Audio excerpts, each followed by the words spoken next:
Social మీడియాలో heroines కు సంబంధించిన ఫోటోలు వైరల్ అవ్వడం చాలా కామన్. స్టార్ హీరోయిన్స్ చిన్ననాటి ఫోటోల దగ్గర నుంచి లేటెస్ట్ ఫోటో షూట్స్ వరకు నిత్యం నెట్టింట వైరల్ అవుతుంటాయి. చాలా మంది హీరోయిన్స్ స్టార్డమ్ రాకముందు చిన్న చిన్న పాత్రలు, షార్ట్ ఫిలిమ్స్, రీజనల్ మూవీస్ లో నటించారు. అప్పటి ఫోటోలు ఇప్పుడు కూడా వైరల్ అవుతుంటాయి. ఈ క్రమంలో హీరోయిన్ మృణాల్ కు సంబంధించిన ఫోటో కూడా ఒకటి వైరల్ అయింది. అందర్నీ షాక్ అయ్యేలా చేస్తోంది.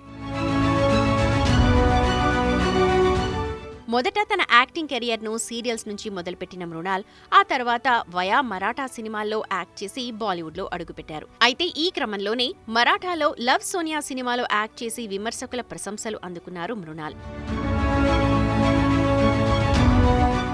ఇక Love Sonia cinema international sex రాకెట్లో ఇరుక్కున్న ఓ అమ్మాయిని ఆమె అక్క ఎలా రెస్క్యూ చేశారు అన్న కథాంశంతో తెరకెక్కింది. అయితే ఈ సినిమాలోనే సెక్స్ రాకెట్ కు చిక్కిన అమ్మాయిగా మృణాల్ చాలా న్యాచురల్ గా యాక్ట్ చేసింది. తన డీ గ్లామర్ నటనతో అందరినీ ఏడిపించేసింది. బాలీవుడ్ లో ఆఫర్స్ వచ్చేలా చేసుకుని చివరికి టాలీవుడ్ వరకు వచ్చేసింది ఈ హీరోయిన్.